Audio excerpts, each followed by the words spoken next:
Okay, welcome everyone. There's still more people to come. I'm just going to start though with an acknowledgement of country. I'm on Nookana country in South Australia. Pay my respects to elders past and present. And if you could all pop in the chat what country you're on and perhaps a bit about yourself, like what's your interest in this? So you're a farmer, you're involved in an organisation, or just a individual joining us because you're interested in good eating. So the session is being recorded, just so because we pop it up on our YouTube channel and others can watch it that weren't able to join. And yeah, we hope it's going to be a really lively discussion. So I think just a couple of housekeeping things. It'd be great if you can leave your videos on, but just mute yourselves unless you're talking or asking a question. We can take questions or comments for that matter, via the chat, which would be great. If you've got comments on stuff, pop it in there rather than waiting to stick up your hand for a question. You're welcome to use the Zoom button to stick up that fake little yellow hand, or by actually raising your hand. Saying that depends how many people are on here and whether I can see you on my screen without moving back and forward.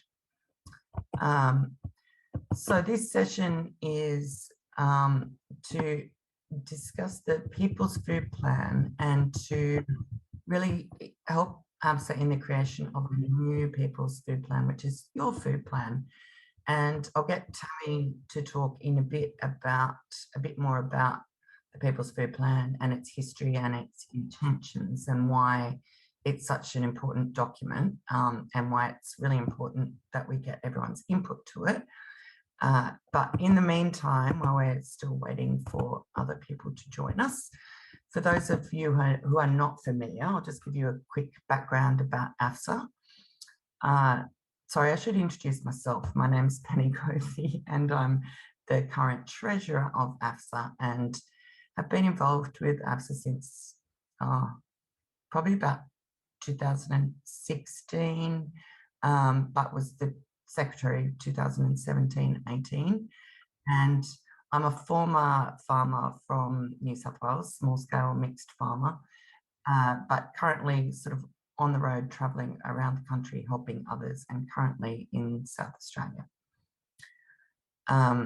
So yeah, if you guys want to introduce yourselves a little bit more to each other in the chat, that would be great. So the Australian Food Sovereignty Alliance is a farmer-led civil society organisation of people working together towards socially just and ecologically sound food and agriculture systems that foster the democratic participation of Indigenous people, what we call First People, smallholders, and local communities in decision-making processes. Food sovereignty itself asserts the right of peoples to nourishing and culturally appropriate food produced and distributed in ecologically sound and ethical ways, and their right, or our right, to collectively determine our own food and agricultural systems. So that said, agroecology in the national and international sphere is ingrained in food sovereignty. And AFSA is a not-for-profit association incorporated in Victoria, but we work with a lot of international organisations across the globe, fighting for food sovereignty and the right to food. So I'm just going to hand over to Tammy Jonas, who is our president, and get her to give us a bit of an outline about, sorry, I'm just trying to find a screen to share with you, a bit of an outline about the People's Food Plan and its history. And maybe to talk also, Tammy, about the 7 pillars of food sovereignty and why that's so important to the food sovereignty movement. Great.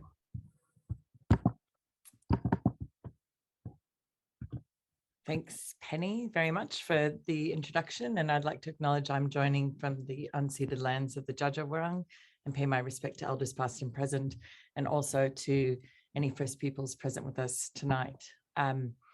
It's very exciting actually to have everyone in here. I can see a lot of people I know and many that I don't know, and who've been involved with AFSA for a long time, or who are newer, I guess, to our work. And some of you may have been involved in the original development of the People's Food Plan back between 2010 and 12.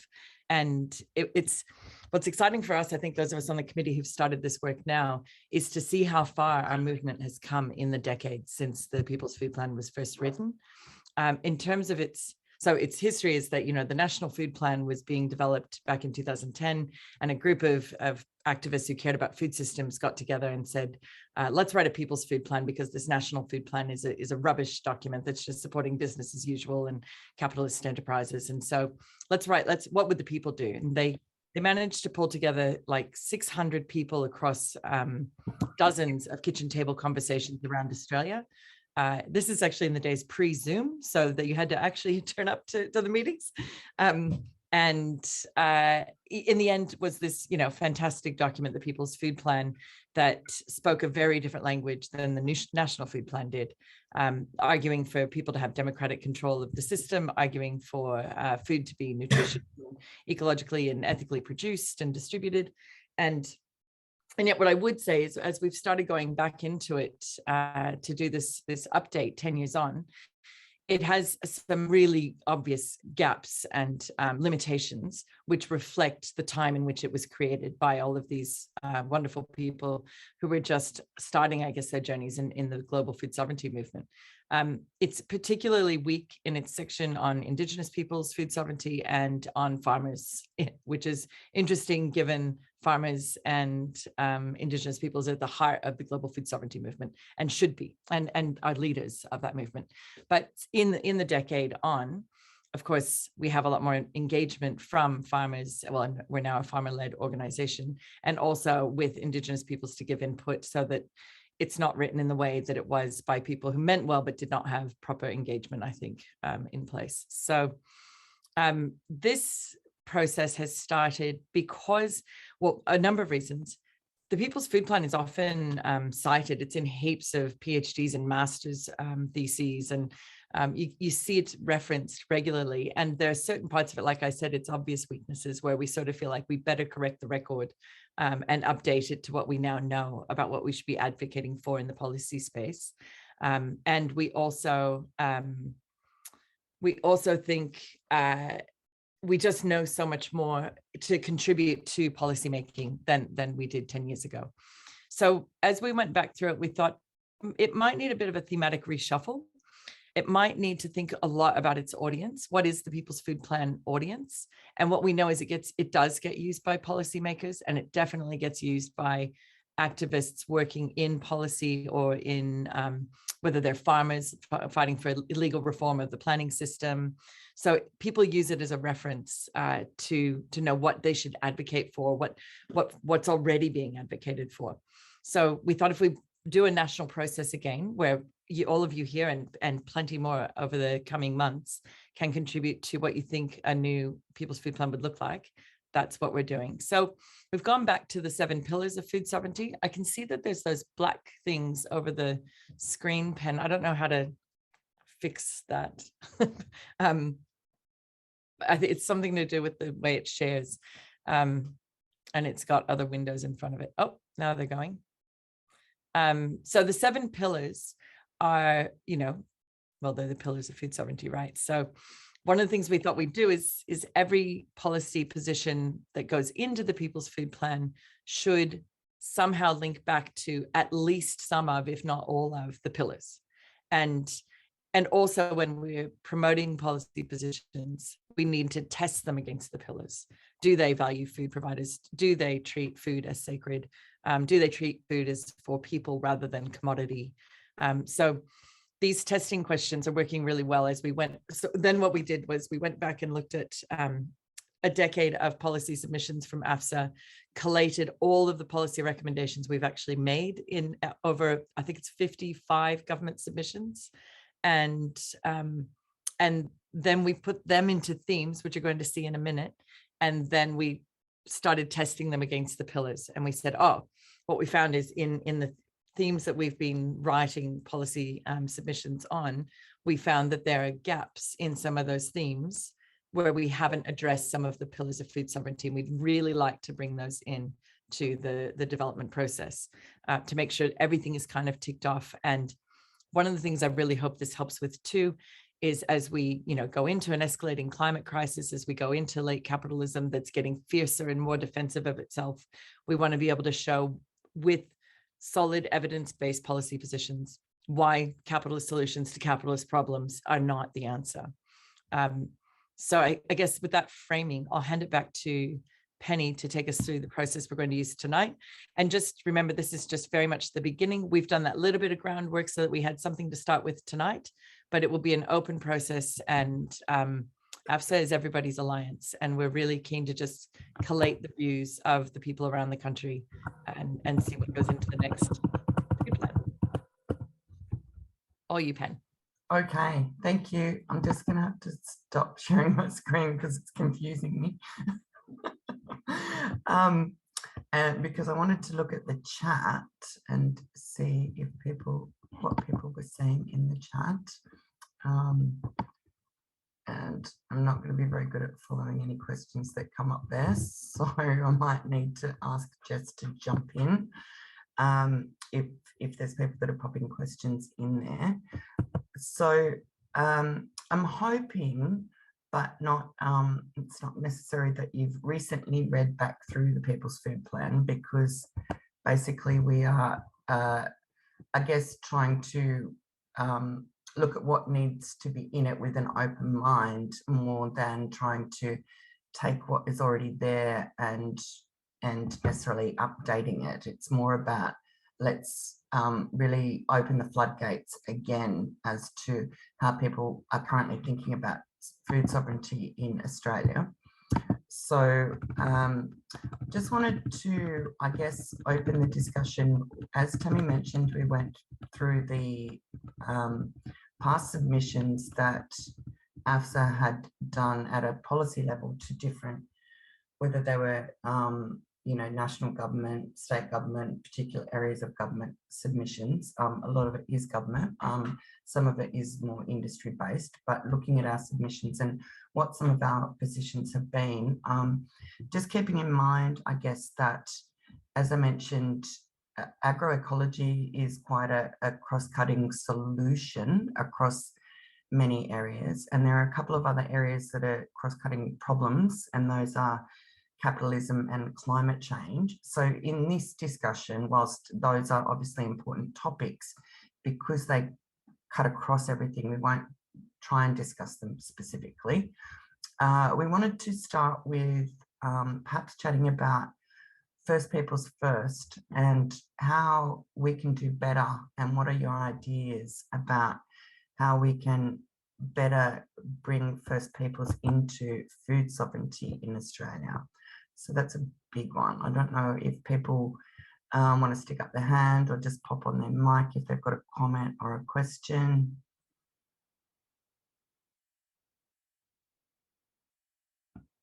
Come on, don't be shy. Are you going to share the policy positions as we start each theme? I was going to. Let me see if I what we just created, Jess created a quick slide for each of the areas for tonight. And it just has an example of one policy position that we've presented in a previous inquiry, just to get an idea of the kind of sort of statements we're looking at and areas that we want to be working on. But as Pen said, it's very open. Hi, I'm Arabella. I'm not sure if people can hear me. Can you hear me? Yes, we can hear you. Okay. I don't know how many First Nations people are here online. So I'd be interested to see how many people are First Nations who are in the group. That would be useful. But I'm a First Nations person. We act and behave as in a food sovereign manner that's aligned with United Nations principles of First Nations, food security and systems related to food. So I haven't read your document, so potentially I should read that just give some comments. But I think from a First Nations perspective, I see that your pillars, which I don't disagree with, but a fundamental gap in that is that if I don't forage my own food, I'm the only person on the screen that runs a risk that will have other rights severed. Because food is a part of my cultural and spiritual activity, which must be exercised for me to continue what you would understand as native title rights. So in our nation, I try to lead all chefs and farmers in our region to understand that, particularly when native food is concerned, I'm not talking about farming and agriculture, I'll get to that differently, but it is paramount that you allow First Nations people to lead that activity. Otherwise, I run the risk, and this is why we actively do it, and of a government one day saying, well, you haven't harvested pippies for the last 10 years. You haven't eaten them. You haven't taken kakala from the beach. You haven't used bunya nuts. So therefore, you're not expressing your full native title rights, and we will diminish those rights. So it is a necessary part of my personhood, of my status under all the regimes, both domestically and internationally, that I be allowed to forage and exercise those rights. So I would imagine if all the people who are part of your thinking from 12 years ago, or 2010 or 2010, I think it was when you started, then you would want, I imagine you would expect that to be encapsulated in how you're behaving. I can't see that that would be contrary to what the ambition is, but it's really fundamental that First Nations people have a very specific right that is supported by those that speak of food sovereignty. Absolutely, totally agree. And I think you'll find if you go back and read the People's Food Plan that is not very well encapsulated. Yeah, otherwise it would be up front and centre. So, I mean, I haven't read, I was invited to this last moment. I haven't read your material. I'm very happy to provide comments around that's that. exactly the sort of input that we need. Yeah, but, you know, part of the movement should be absolutely instilling and insisting on native food foraging to be led by First Nations people, to actively encourage that support and continuation. I don't know if there's other First Nations people online who wish to comment, but and we try to encourage that with our chefs in our country. So we forage for them, we grow, etc. But we try to encourage and instill in them that it's not appropriate for you just to forage native food and replenish it. That on one level is great, but it's really important for you to preserve and actively support First Nations people leading that activity. Absolutely, Arabella. And I think you would be relieved. Sorry, I can't really hear. It's kind of breaking up a bit, and the black screen is back on the edge of what I'm seeing as well, the black box. That's right. Can you hear me now? Yeah, I can hear you. Yeah. Yeah, we have definitely been actively promoting First Peoples leading anything to do with native foods, and we actually are discouraging non-Indigenous Australians from trying to lead those activities, you know, and actually saying, no, hand that back to First Peoples. So there's no place, we believe, for non-Indigenous Australians to lead those activities. I don't think in leading, but I do think in cooperation. It's very important that you build cohesion. It's not as though food security is a fundamental issue that we all share as communities, but it certainly should be led by First Nations people.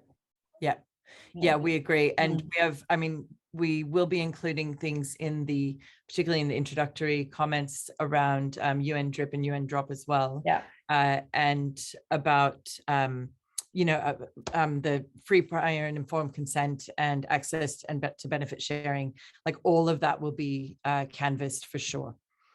But that's super helpful, even just the point about put it up front, like, you know, make sure it's right there. I think if you put it up front, it also, and again, if you're thinking of this as a global document, there are First Nations people all through Europe. Neo-paganism is a developed notion of European people coming back to understand their intimacy with nature. So I think if you put it up front and you don't, and you say this is the Australian position, but the global position that all First Nations people, wherever they are, should have those same rights and preserve those rights, it speaks to a larger global movement. Yeah. Thank you. Yeah, I think your words are very poignant and very relevant to this, and it's one of the key things that was not, I think, thoroughly developed in the original iteration of the People's Food Plan, and it's something that is really important for us to make sure that we get the right engagement for and present in the direct way that you've expressed. So thank you, Arabella. Did anyone else want to make comment on First Nations contribution to People's Food Plan?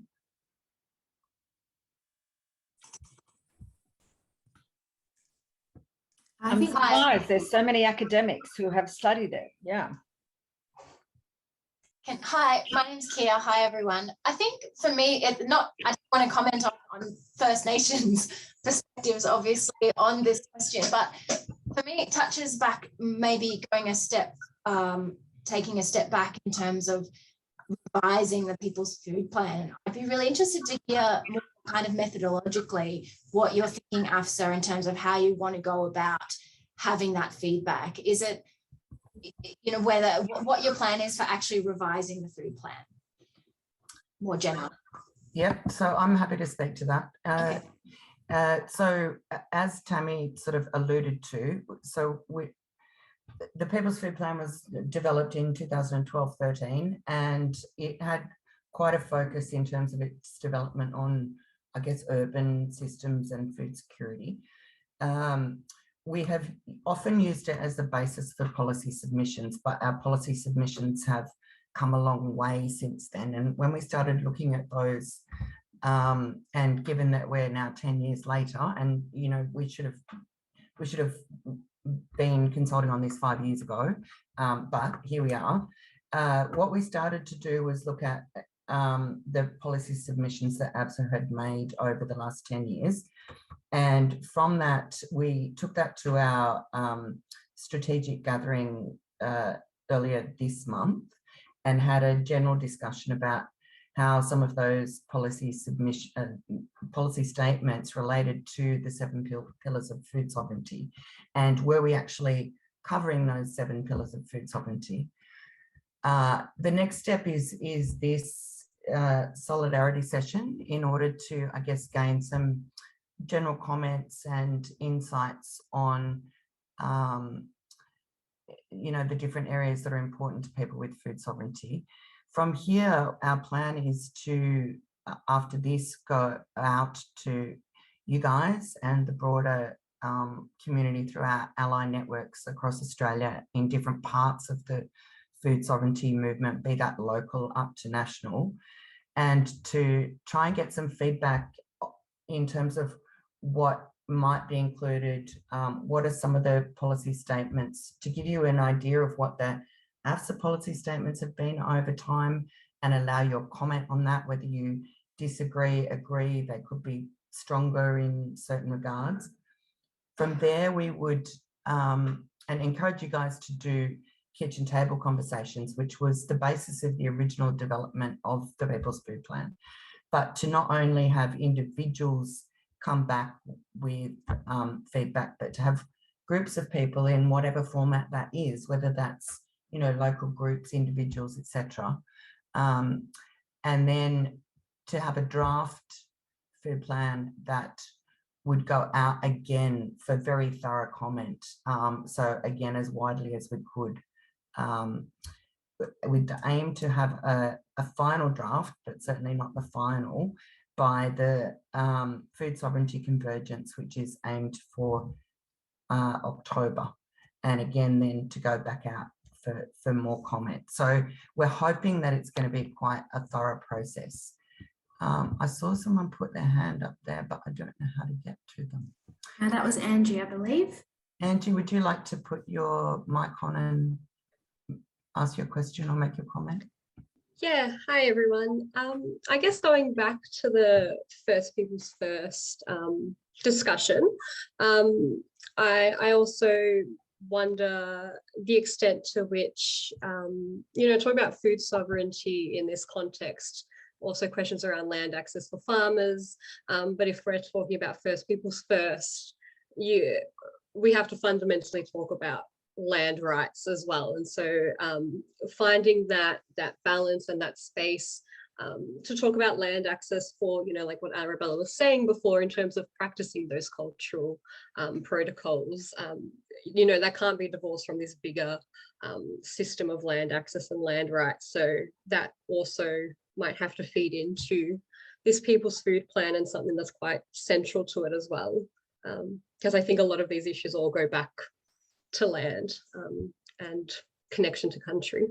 Yeah, certainly, I agree. And AFSA has put in some submissions where relevant, but certainly access to land and sovereignty of country is something that AFSA definitely advocates for, and is certainly something that is included in our submissions, and is something that we would want to see in the People's Food Plan. So yeah, thank you for that comment. There was someone else there that had their hand Can I up. just also respond to Angie, because I think it'll be helpful regarding the the question of land. We have, from the First People's First strategy, we have started drafting specifically a First People's Land strategy, as in like a Food Sovereignty Alliance position on right to land, and how trying to provide also some guidance to private landholders about how to provide some of that access from a private perspective. So that I would see that tying into the redevelopment of the People's Food Plan really obviously, so that we're providing, because as well as wanting this to speak to policymakers, we're certainly wanting it to guide people in their own food sovereign practices, and in particular in things like First People's First. Thanks, Tam. There was someone else with a question or comment. Could you just put your mic on?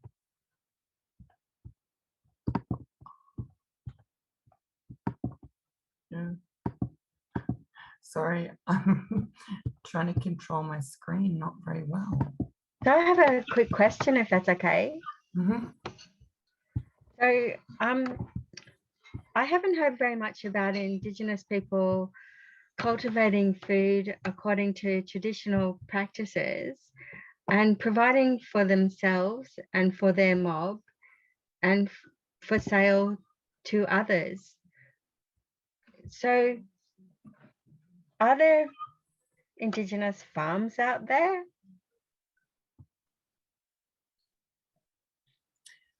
I think the answer to that is that there are, but there's certainly not enough, and we're not necessarily in contact with all of them. There are quite a few groups advocating for more native foods, like the Bush Foods Alliance and so on, and whether that is in partnership with non-Indigenous people or not, but that is certainly something that I think we need to understand and look at how we can promote the future of more Indigenous-led native food projects. And I think that comes back to what Arabella was saying. It's not only an issue of really using the foods that this country was made to grow, but ensuring that the native title claims remain valid because there's current practices in place. So that's very much a twofold thing. But if people want to pop in the chat or email us of people that they know that are doing things, that would be fantastic. There are a lot of First Nations people who forage specifically for restaurants in their area. We don't forage to sell. We forage to share with those that live in our footprint, and then we farm to sell, if that makes it clearer. So the ambition is not that we're going to have 1,000 people out there foraging so we can put them in boxes and send them to Adelaide. We feed our own nation and we satisfy our own chefs. That's the principle in which we operate by. And many First Nations people do that and have farms or farm. And maybe just the concept of farming is a bit different because, of course, you're traversing lots of land and foraging, which is a bit different. But we also have a farm in which we produce native foods for other people outside our footprint. And we pay a tax to those other nations that we sell that produce on. And I think we're one of the only Black businesses that does that. But I know more people are behaving in that habit, in that way, or seeking to do that. If that helps. Yeah, no, thank you. That's good. Any other comments on First Nations topic? By all means, sorry, someone's just written something in the chat. More a comment than a question. Would love to hear, for those that haven't had a chance to speak up, but would love to hear more about First Nations involvement in food production for your own nations, and what's happening around Australia, because you know, it is a key part of people's food plan. I'm going to move on to the, if I can make my screen work ever, I'm going to move on to another key topic when we analyse the submission. So it doesn't necessarily appear in the existing food plan this way, but I wanted to talk about agricultural land use and water policy. Often, and I'm just going to show my screen, which is an example of. Pen, there's a question from Georgie in the chat about, would be great to hear the rationale about it being intended for government, given AFSA's radical position that often is outside the current status quo. I'm happy to speak to that if that's useful for framing. I mean, AFSA has a pretty well-developed theory of change actually over all these years. And as I said earlier, we've put in like something like 55 submissions to government. So we're obviously not refusing to engage with government. That's a huge part of our work at actually all levels, local, state, federal, and international levels. So, but we also think that the current system, because it is, because it's driven by sort of a capitalist economy and it's driven by undemocratic structures in a lot of our governance, or poor democratic structures in a lot of our governance. We also are part of a more radical movement that is anti-capitalist, that is degrowth, and that is trying to build more localized economies and political decision-making frameworks at the same time as working to reform the existing ones to make them better. And so I think that the short answer there is that we're moving in from both sides, like we're moving from the grassroots end of building new systems, such as what all of our farmers are doing in the agroecology space. And we're also hitting the policy spaces to try and enable those transitions more quickly, especially given the urgency of the crises before us. So I hope that answers that question. I mean, we don't think there's any problem with lobbying government while being a radical anti-capitalist degrowth organization, anti-colonialist. You can put those things in your submissions and still make policy recommendations. Thanks, Tim. So I will share my screen on this one and hope not to. My screen sharing skills are not great, as you can all see. But I can't help the black, so I'm hoping they'll just go away.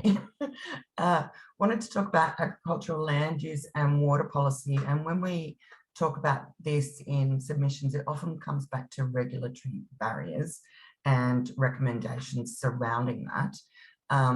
There's an example here of really just AFSA calling for scale appropriate legislation, because what we are not about is, I guess, massive export monocultures. We really are about localization of food and small scale farming systems.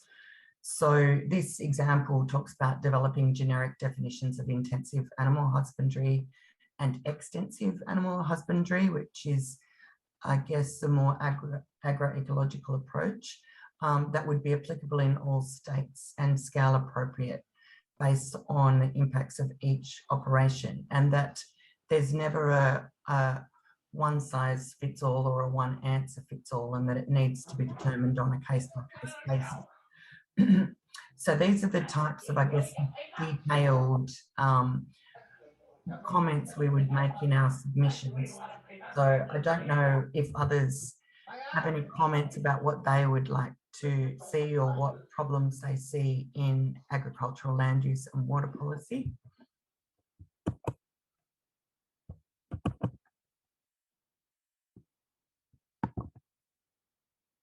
Anyone into agricultural land use policy? Alison and Steve? Yeah, so yeah, just in regards to the previous speaker, Alabella, that was great to see the enthusiasm there and the appropriate content in regards to standing up for exactly the same thing that we're all on about, which is being we have the right to feed ourselves under any circumstances, I might add. Yeah, so in regards to the land use and water policies, we're only a couple, but we're passionate about working in our own particular local community and producing a farm model as such to facilitate the production of most of the food groups all year round. So we're quite far along now. We've almost put together a model that enables any community to access quite a number of different systems, as well as expertise, farming methods, pretty much everything you need to produce majority of what you'd normally have on your table as far as produce goes, dairy, poultry, and all those things. So just in the process at the moment, this is really only under our own steam because we can see the tangent that we're on, and we can see that a lot of these things are going to become paramount sooner than later. The opportunity is now, and if we don't do something now, then possibly it may not be as readily available in the very near future, sooner than later. So that's our take on it all. Shortly, we'll probably, if it was okay with this group, we'd be quite happy to share some of it in a little bit more detail. But it's semi-intensive land use. The systems we're developing are exactly for that. It's local fertilizer production. It's housing for both plants and animals, all modular systems, all available to people that are interested in being able to set up a system either as individuals or as communities. Our model's on 100 families, so we're working with 100 food boxes that can all year round feed that group, and then that could be built all over. And so only because it has to sort of be formulated in that sort of a way to make it effective. Otherwise, everybody's doing their own little thing and no one's coordinating a model that can work for everybody. So I'm not sure that addressed your exact questions, but yeah, that's generally what we're trying to do as far as land use goes. All the water part of it all, we recycle as much as possible.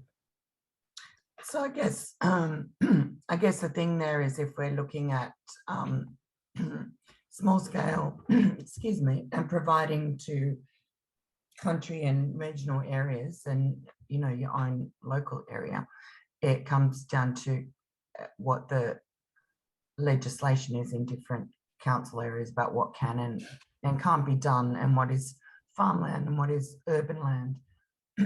So I guess that's sort of the area that we mainly get to comment on. Certainly related perhaps to what you're talking about is mobile versus fixed infrastructure, and yeah, so we do get a lot of sorry, I've got a frog in my throat. We do get a lot of members coming to us asking for assistance and comment on particular areas where council may be, I guess, overreaching what regulation has come down from the state level. So it's quite an active area in terms of what we deal with. I guess our AFSA's overall position on it has been that we need to ensure that suitable agricultural land is set aside for that in and around cities and other regional areas, and that we don't continue the urban sprawl, which is going to mean that we can't be producing food locally and within reach of our large population of eaters. So that's, I guess, where most of our policy positions on that come from. The one on water, which a lot of it surrounds things like environmental flows and cultural flows for things like Murray-Darling River. So that's sort of another topic in its own right. But I guess the question is, what is it that people want to push for in that regard, and what would you like to see in a revised People's Food Plan in regard to that? One thing that scared me one day, we just have a windmill and is that a bore or is it a windmill? Oh. Windmill with a little bore, and in the drought we had to rely on the bore. And a fellow said, and we talked about our plans for drip irrigation to, keep the food production happening, and he rattled off, you can only take this much out of this aquifer, and I'm like, oh, we'll never be able to fight all of that. It's either we're surrounded by large cropping, and so it's very managed. And then I thought, well, how are we going to buy water licenses, and how does that even work? And when you're little, you can't play the game. So then I think there needs to be that micro water licensing framework if there isn't one. I don't know. Yeah, I mean, Kia has just made a comment in the chat about that too, and the whole financialisation of the water markets. And that's certainly something that AFSA would advocate for reform in that regard, because it has just become a financial commodity. It's no longer about food growing or providing access to food growing.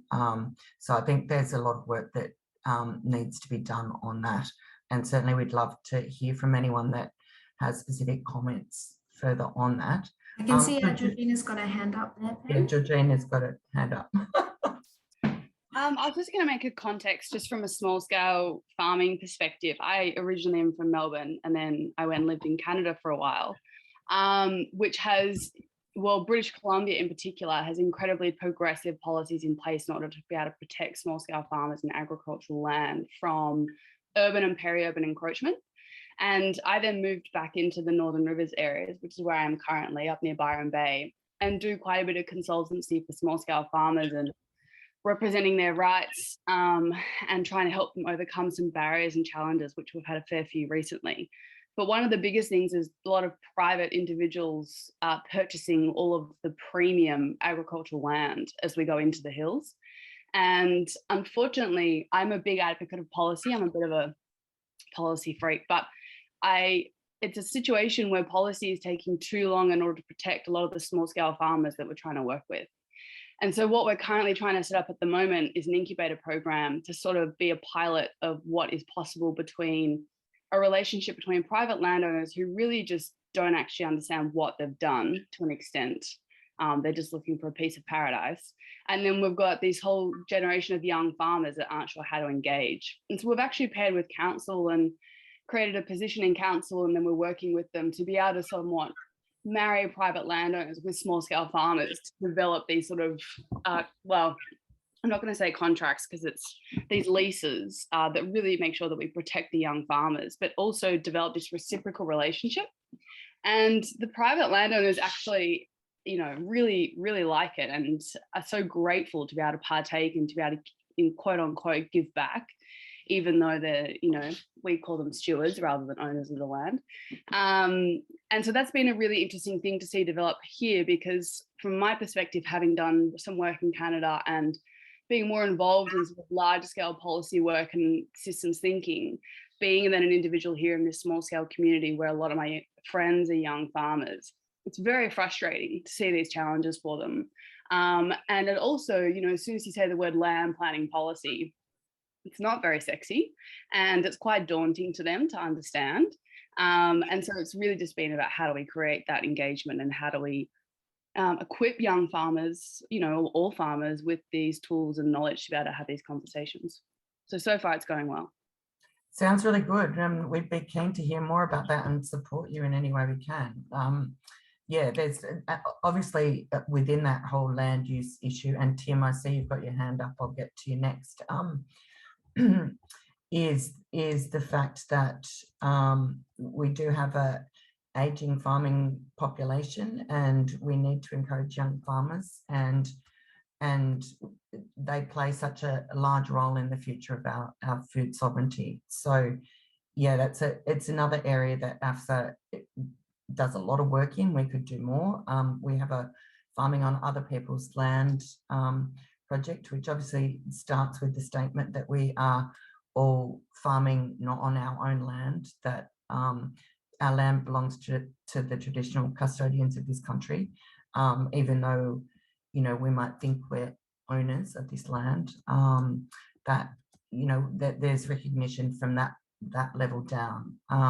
So yeah, that's another really interesting topic, and certainly worthy of inclusion in the revised People's Food Plan. So be keen to hear your comments and also others further on that. Tim, you've had your hand up there for a while. I won't go on for too long, but I've come from a biodiversity conservation background, and it's always interested me, is there a better way to actually integrate the protection of biodiversity and the farming system? In our governments often silo these different areas into the Ag department, which is driving in Victoria a very, extractive productivist model, and then the Environment Department, who tries to, limit the damage of that other system. They're really just opposites. There needs to be a better way formulated that brings them together. The agroecology model that's been developed around the world does try to frame that much better than we've done in Australia, I think. But practically, at a landscape scale, at a local scale, how do we do that better? Because at the moment, there are antagonistic systems which really don't provide the best outcome. I spent years trying to protect tiny patches from farming systems, but there's synergies and there's benefits of having that healthy biodiversity in the farming landscape. It's probably why we're all here. So it's a really interesting area and I'd like to explore it more. So Tim, that's really interesting, because one of the other key policy areas that we talk about, which I've just popped up there, is biodiversity. And it's come out as a major theme that we keep coming back to, along with agroecology, but in the AFSA policy submissions. So there's an example there on the screen now that says, we recommend that inclusion of recognition of the role of biodiversity more broadly than only native vegetation, including agricultural biodiversity, and that would strengthen the intent and impact of the planning scheme requirements. And this is an example from Hepburn planning scheme. But the idea, certainly, sorry, I'm sharing the screen and now I can't get back to see you all.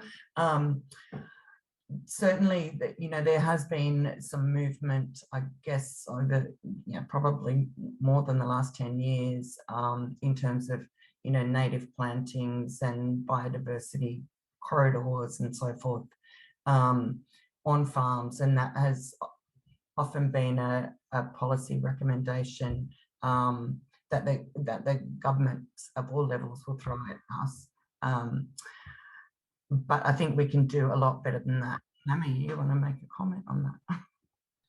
Yeah, I just wanted to, well, I guess partially second what you were saying about that we already work in this space. And I think, Tim, did you make it to the biodiversity solidarity session? Biodiversity Beyond the Shelter Belts. Yeah, so that's on our YouTube channel, and it shows some of the things we've been working on in that space. The Global Biodiversity Framework that's going to be decided in Kunming probably in August is something we've been actively involved in in our role with IPC. And the peasants and Indigenous peoples across the world, including us, have been arguing very strongly to stop siloing biodiversity from agriculture, to still protect not just biodiversity, but everything from industrial agriculture, but encourage more biodiverse forms of farming.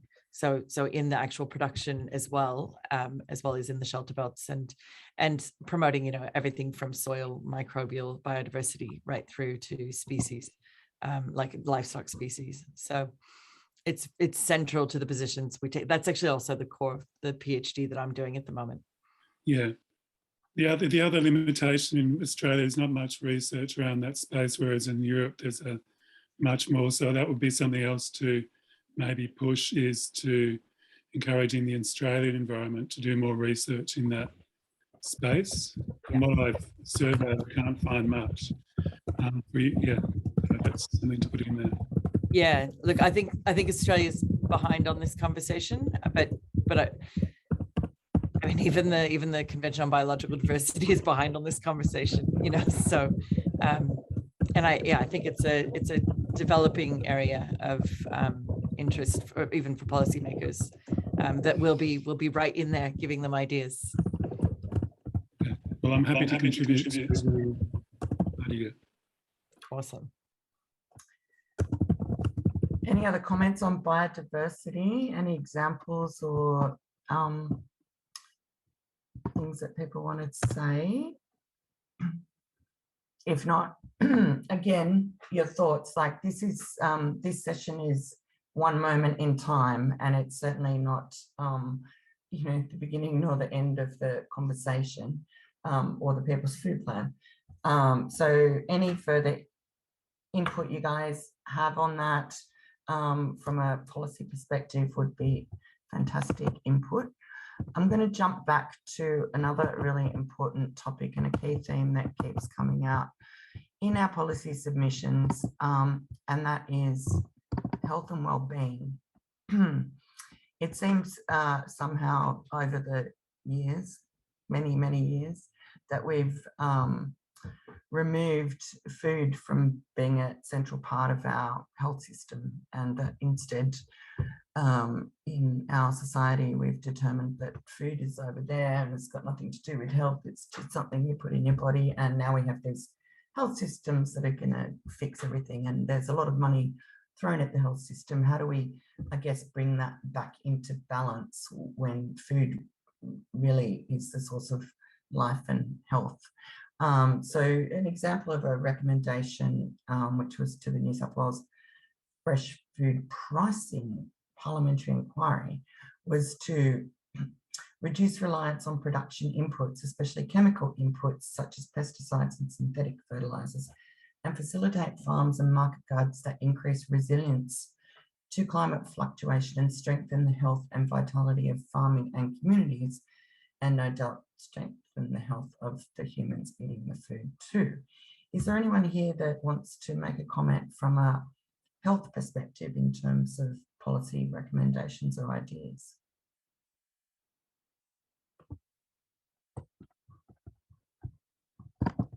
I might just pipe up quickly that I think it's interesting. I think it was at the Farm to Plate Exchange last year, that someone announced, one of the guest speakers announced that the University of Queensland, I think it is one of the first universities looking into the science of proving the nutritional difference of food grown under certain practices compared to conventional farming. Oh, that's my phone. Sorry, one sec. There we go. There we go. Sorry about that. It's all connected. It scares me. And I think it's really exciting. I mean, we run into all sorts of issues, I guess, when we have that quantification and verification. And I use verification lightly, but I think it'll be an interesting space rather than just being able to say based on taste and based on ethics and practices and farmer morale and all the other things that we can measure about certain farming styles compared to others, on what is more quote unquote beneficial, whether it be ecologically, socially, economically, or nutritionally. And I think once we can quantify that into term, or be able to measure it in terminology that the average individual who isn't well equipped in the terminology of this world, or those that are higher above that don't necessarily maybe understand it in ways that we do, then they can be able to synthesize the information, and therefore we might be able to get some more recognition for it. That sounds really interesting. And again, we'd love to hear more about that. Like, that's sort of the line we need to go down. Michelle made a comment about nutrition. Absolutely. That's I guess what I was referring to. Somehow we've lost sight of, food and how it's so important to humans in so many different ways. It's not just something to shove in your body to keep going to work every day. So did you want to make further comment on that, Michelle? No, thank you. But I did want to ask, it's a bit off topic, but what does the AFSA say about composting toilets? Tammy, do we have a policy statement on composting toilets? I don't think we have it's one. Such an important question. It's like agricultural land is crying out for organic matter. We're defecating into high quality water, and it just doesn't make sense to me. I don't think we do have a policy position specifically on composting toilets, but you're not wrong. It's there's a huge amount of nutrient being lost and destroyed with chemicals, and there's also really terrible planning controls that stop people having composting toilets on farms and things when it could be much more responsibly and ecologically managed. So it's a point I think we should definitely take on notice to include in the positions that we take. Yeah, there you go. In terms of the health and well-being side of things, does anyone have any comments from any other different angles? I mean, we're talking, I guess, at many levels here. It's health of country, it's mental health of people, it's health of farmers, it's health of communities, it's dietary health. So all of those different parts of that topic, I guess need to come out in the People's Food Plan. So if anyone out there has got, specific points of view or knowledge on any of those areas, we would really love to hear from you. Getting a lot of comments in the chat here about diversity, biodiversity, diversity in diets, diversity of people, and being, so diversity of food production systems also. So, I mean, that is fundamental to a stand against monocropping and industrial agriculture. So yeah, any other comments there, feel free to pop them in the chat. I think Georgie's got her hand up as well, Pen. Oh, sorry, Georgie, I didn't see you. No worries. Thanks, Penny. Yeah, I guess just on this health and well-being space, I mean, I guess obviously just playing to AFSA's strengths, and then, diverting to other organisations and that really play into this space, I think will be important moving forward for the development of the People's Food Plan here. I guess there's like a big, I mean, I think we've spent decades like thinking about individual breakdown of nutrition, like nutrients and vitamins and minerals, and it's like, just does your head in. And I think, AFSA's strength in this space is to really be thinking about whole foods and, the fact that a lot of our small scale producers don't use ultra processing processes. They're processes that are much more, I guess, traditional and, free of like lots of inputs and preservatives and things like that. So I guess I just throw caution to the wind around, going down like a nutrient or highly nutrition approach. And I guess thinking more about how what AFSA and its members produce and promote and consume is much more like central to health and well-being without even like having to go down that other path. Yeah, I mean, I guess one of the things that was pointed out in that submission example and the path it was going down was removing synthetic chemical inputs in our food systems, and that applies not only at a farmer level but also throughout the production and even storage and transportation system, which I guess is why bringing it back to smaller scale, more local food systems makes a lot of sense. Yes, certainly AFSA itself don't have a huge wealth of knowledge on being able to discuss food nutrition, but I would hope that there are others in this audience and other allies who are willing to provide some input on that, as we are all eaters. Wanted to move on to another theme that has come out really strongly and related to what I was just talking about, which I'm going to flick up on here quickly, which is localization. So this became particularly apparent during the COVID-19 pandemic, which has presented a compelling learning opportunity around the fragility and inherent risks of a globalized industrial food system. And indeed, there's many examples of where it's highlighted the strengths of local food systems and solidarity economies, as well as networked and collectivized communities. So we did see through many of our members real growths in community-supported agriculture and local food co-ops and communities really taking off throughout the COVID pandemic, and then more recently, well, over the last few years, but even in these more recent stages of the pandemic, we've seen issues with supply through the larger chains and transportation issues, and now growing transportation costs. So I don't know if others have any comments they would like to make on that localization, and if there's specific recommendations, policy recommendations at different levels that they wanted to comment on or raise awareness of.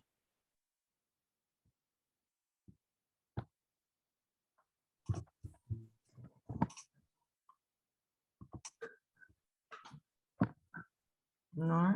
We've got Kia with a hand up. Oh, sorry. Yes, Kia, sorry. Oh, thanks. Yeah, I guess just thinking about AFSA and People's Food Planner position on localization, I think it would be important going forward that it's not simply framed as local production, and actually expanding that discussion about localization to all of the different aspects of the supply chain. And I think potentially then that will bring in other elements of kind of local supply chain actors around. So CSAs, they're not just about production, they're actually about localizing and connecting with consumption. So that was, yeah. Yeah, no, I think that's really good. Already, but I think, yeah, definitely having that a broader view of localization and what that looks like. Yeah, I think that is really important. It is not just about the production, it's about how do you distribute and make those other systems local. You've still got to get food to the people, but how do you do that in a democratic and participatory way without it being controlled by major corporations? Tim, you wanted to have a comment there? Just linking back to the biodiversity question, but around localization, just the thing of grounding your system in the bioregion you are, the living system that you're in. So it's sort of that, it's localization, taking the bioregional perspective on localization. So including that in the discussion of localization, making the link between the social system and the life system around you, I think would be useful.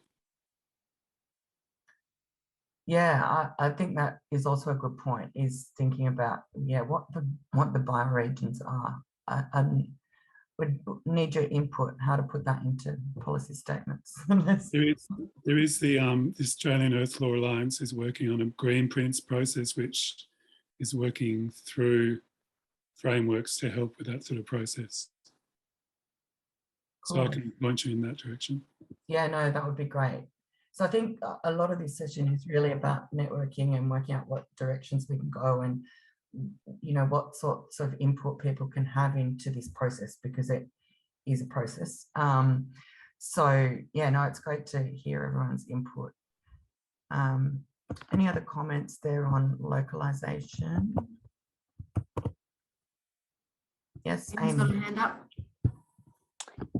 Yeah, thanks, Pen. I guess just to loop in the local futures, like Helena Norberg Hodges organisation, they're doing like heaps of information sharing around, you know, action guides on how to localise, and also from an interdisciplinary point of view as well. You know, thinking if everything comes back to local, then at the same time we're addressing climate change because we're reducing emissions, you know, encouraging food to become carbon sinks as opposed to like, you know, pollution creators, about food, of course, but about small business, about keeping money, finance in the area, community building, all that sort of stuff. So I think they'd be a good resource for the food plan. Okay, cool. It is also World Localization Day on June 25th for Local Futures hosting. So if anyone's interested, they'll be doing lots of events and stuff around then. Right. Thank you.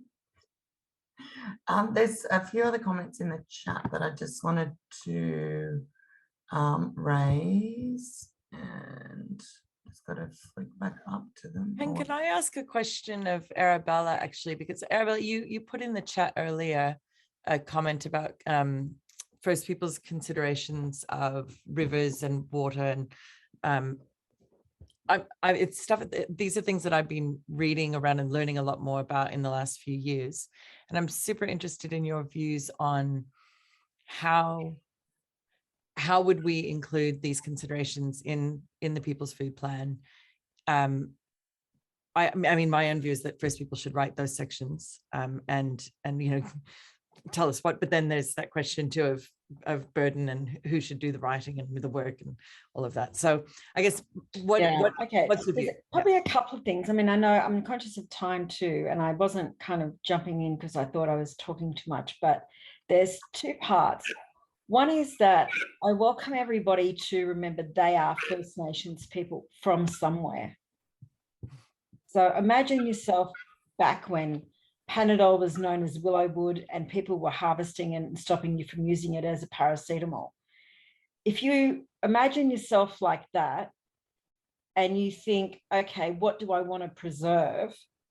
You then can get involved in thinking like a First Nations person, rather than thinking that it's a separate to what you're expecting.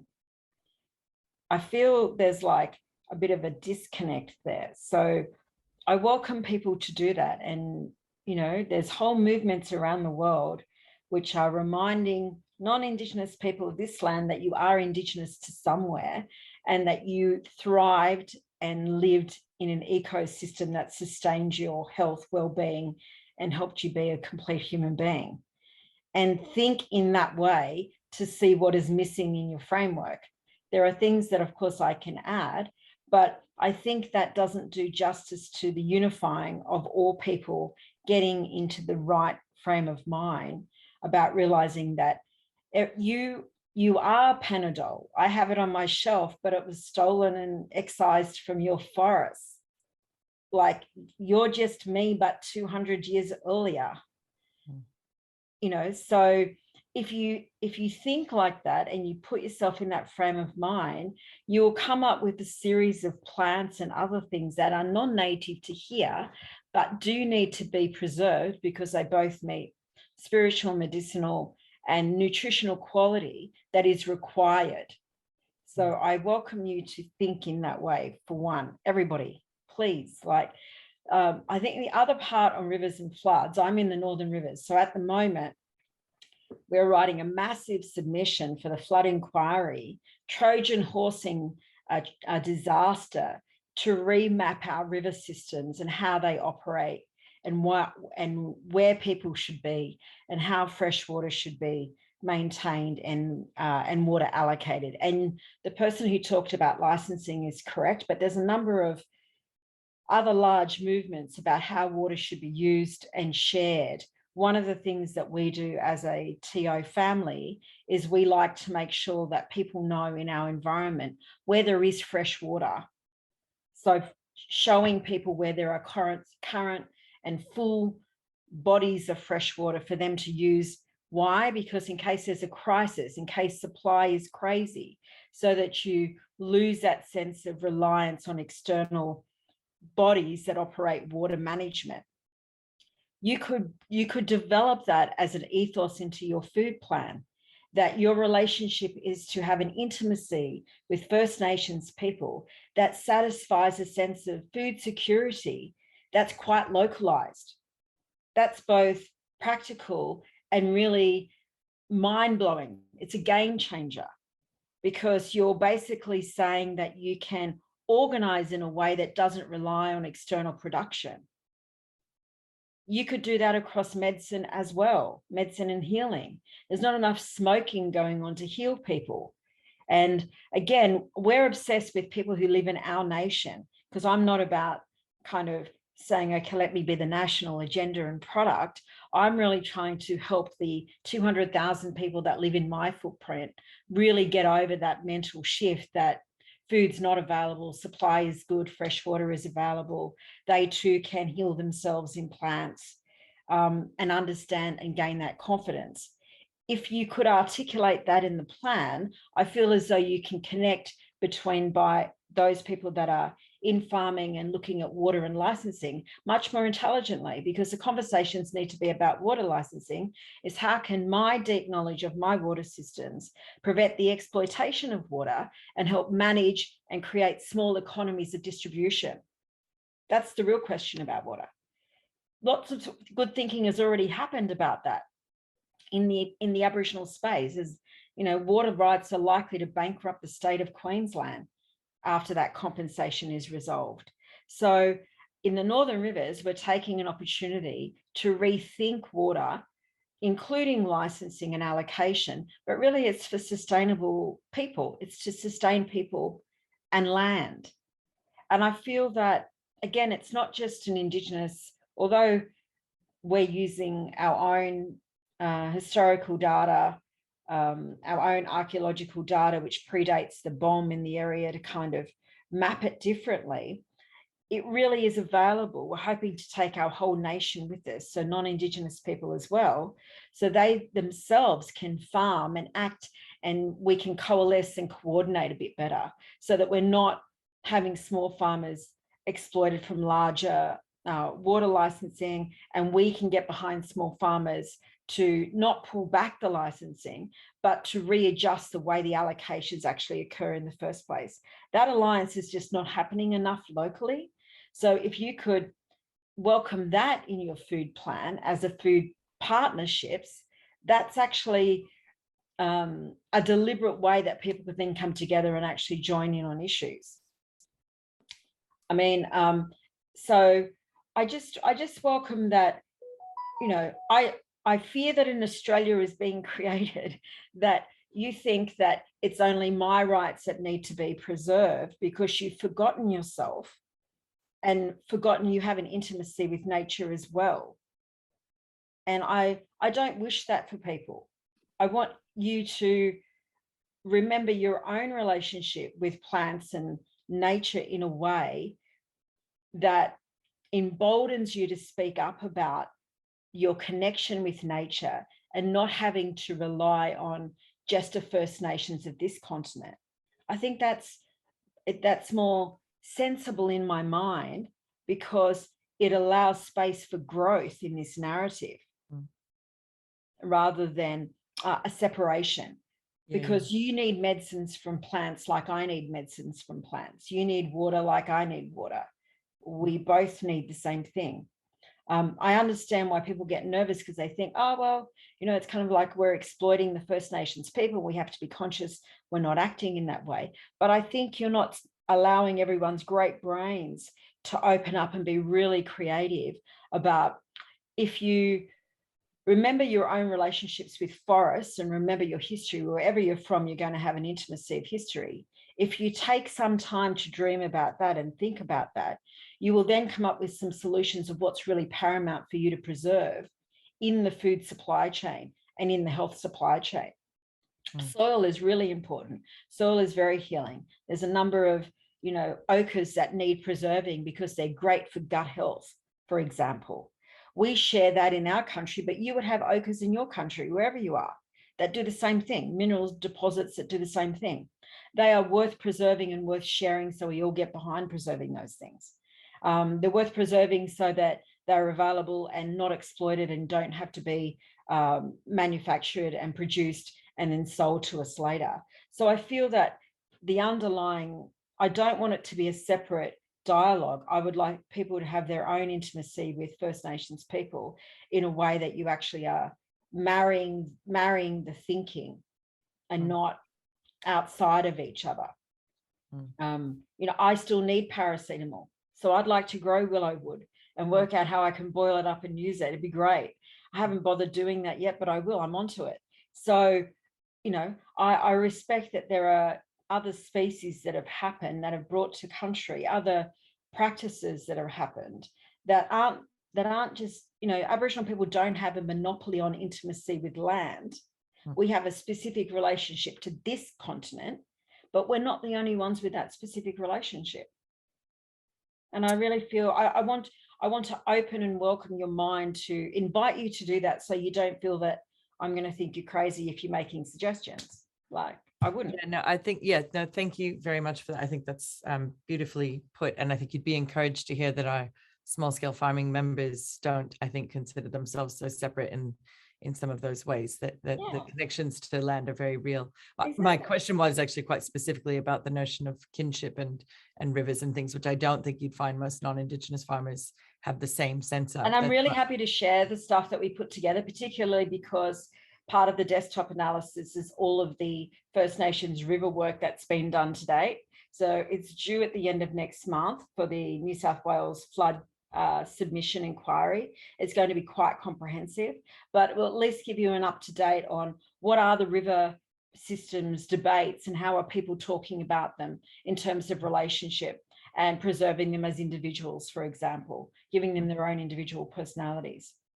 That's awesome. Thank you. And I'm across Anne-Paulina's work on the sort of thing with over in the West as well. Cool.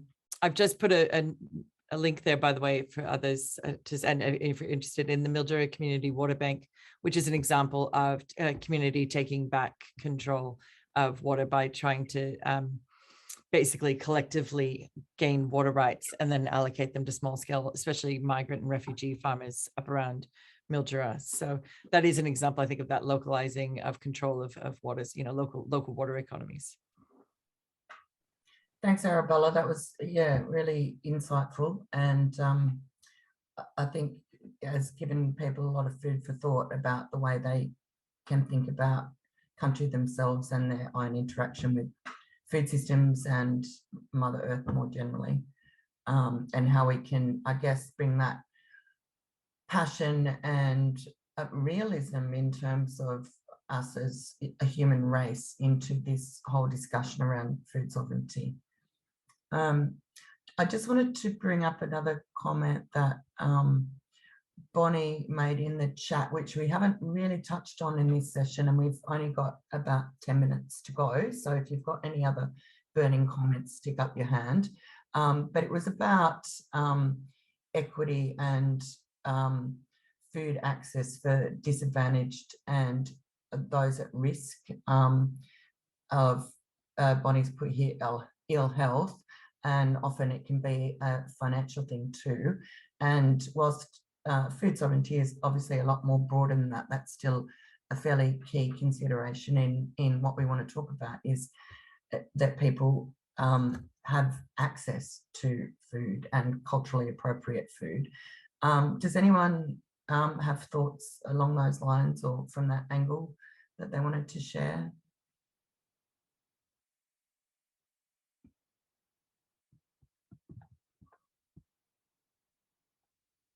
Miriam, did you want to make a comment? Hi, everyone.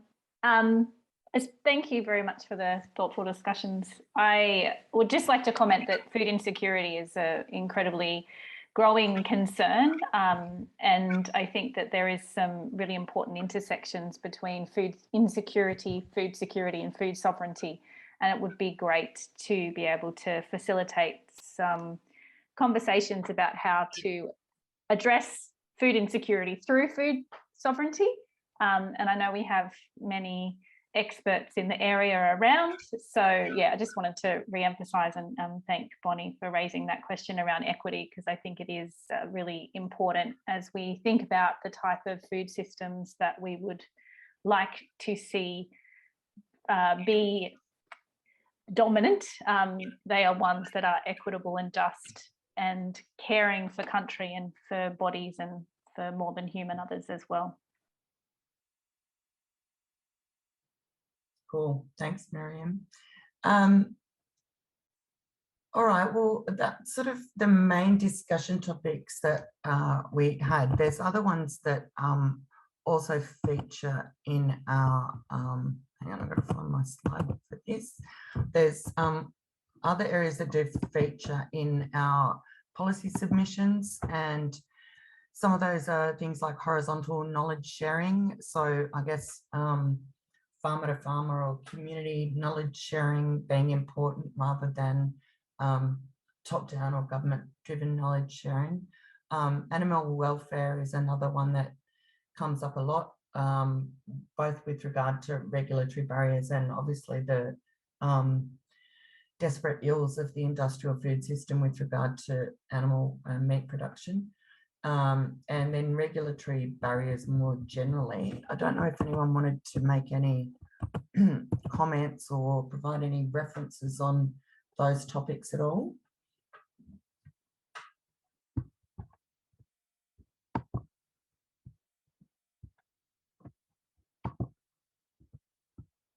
No takers. Tammy, did you want to provide comment on those in terms of AFSA's general position on any of those? I think Alison actually put her hand up. Oh, sorry.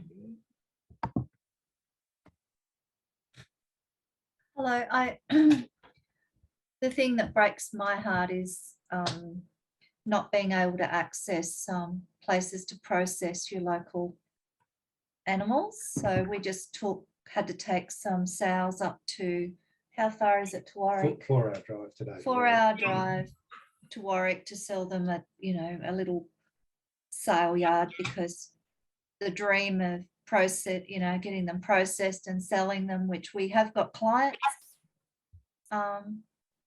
you just can't, a small farmer can't afford to go through the red tape and the cost. And in other countries, you can, you know, create milk, what do you do? Cheese, and process your animals and sell that. But here it's just a bridge too far for people. Too much red tape. It's terrible.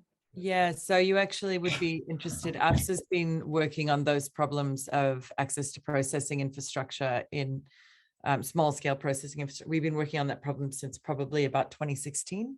And if you look at our solidarity sessions on the YouTube channel, you'll see at least 2 sessions on abattoir roundtables of people coming together to talk about exactly those problems. And you'll hear from some who have been solving it. There's a cooperative being developed near Barham on the Murray, just a bit west of Echuca.